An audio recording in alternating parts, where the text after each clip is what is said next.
各位，中国的老破小房子最终的结局究竟会是什么呢？如果你手上恰好有老破小，到底现在该不该卖呢？其实老破小结局将定，普通人必须密切关注。一个重要的信号，前一阵子房屋养老金那是火了之后呢，老破小的话题一度是铺天盖地蔓延全网。那咱们今天就用一条视频带你看透这件事背后的底层逻辑啊。咱们首先把格局拔高一点啊。自从上个世纪80年代商品房在中国兴起以来，其实国家一共给过老破小3次政策红利。那第一次呢是在2015年大拆迁的时代，还记得吗？当时如果你家房子，尤其是那老破小背着画了个圈，写了个拆，那恭喜你下半辈子基本就衣食无忧了呀。当年多少当妈的逼着自己女儿必须跟对象分手，然后呢去嫁个拆迁户。那第二次红利呢是在2019年旧房改造的时代，这事说通俗点呢，就是国家掏钱维修老旧小区，给大家大楼装个电梯，刷个油漆啥的。不少老房子当时的价格是蹭蹭的往上涨。哎，那听到这儿可能有人说了，那好家伙，这第3次红利什么时候来呀？我告诉你已经来了，而且这次红利很有可能是老破小最后的一条出路。怎么理解呢？先来看张图，这次红利的名字叫做国资收购和房屋养老金。简单来说呢，去年以来国家就开始出手了，收购大批的老破小，并且把这些房子改造成保障房对外出售。而今年的国家又推出了房屋养老金政策，拿钱给老房子做翻修。这就有意思的事儿来了。按理说国家搞这么老些政策，这老破小的价格是不是又跟前2次一样，肯定得起飞了吧？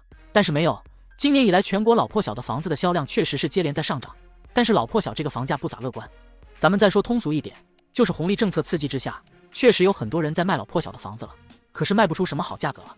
听到这儿可能有人看不透彻了，哎，不是啊，这都卖不出好价了，这算什么红利啊？你不用别着急，我告诉你，国家这次愿意给您这老破小多个底儿，您就谢天谢地。这是怎么理解呢？你想这个老破小过去为什么它就这么值钱呢？其实很重要的原因就是2000年到2010年这10年之间，中国城市化进程那是非常迅猛的。大批的农村人和3、4线小城市的人来到了1、2线城市开始工作和生活。那这些人手里也没有那么多钱，自然买不起大豪宅嘛，只能开始去一拥而上买这些老破小。那自然导致老破小的价格呢开始水涨船高了。可是现在的2022年啊，你看中国的城市化率已经突破了65%了，接近了美国和日本的水平了。什么概念呢？就是能来大城市的农村人基本都已经来完了，以后也没有那么多人要买老破小了，那它的价格自然也不太顶得住。或者我再说难听一点啊，那房子也是一种资产，但是太多的中国人对于老破小这种资产的看得还不够透彻。根据数据，截止到2022年年底的时候，全中国每5栋房子就有1栋是30年以前建好的，这种就是属于老破小了。那未来随着时间流逝啊，将会有越来越多的房子加入到这个房子当中了。给你算笔账，到2040年那会儿，全国每5栋房子就有4栋属于是老破小了。各位就这么说吧，如果你去逛菜市场，有5个菜贩子，其中4个都在卖白菜的话，你说这白菜它能值钱吗？所以道理是一样的。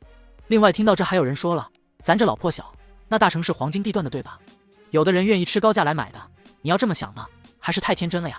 因为中国大城市恰恰就是老破小的重灾区啊。咱就比如说杭州的小区有将近一半都是在2000年前建成的，未来这些小区大概率都会成为老破小了。那到时候杭州市面上呢，就是铺天盖地的是一帮人都在买老破小的房子，对吧？这只会让老破小越来越难。另外还有一件事大家别忘了，就是目前不少中国城市已经取消了新房限价。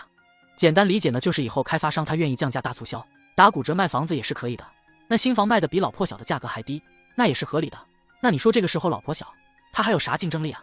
所以现在您这老破小还能卖得出去的话，就得烧高香吧，还要啥自行车？听到这可能还有人不死心，说那不对啊，那我就不卖对吧？我把房子租出去啊，也能赚点钱呢。确实也行，但是这个房子跟车子、手机一样，它也是有使用寿命的对吧？用久了都是要维修的。咱就姑且不说全国房租的这个价格也在走低的一个趋势，咱们就说一件事儿，以后你每个月收的这点房租都拿来维修房子里的各种老旧设备的话，你觉得这房子租的还有意思吗？对此你是怎么看的？欢迎评论区留言讨论。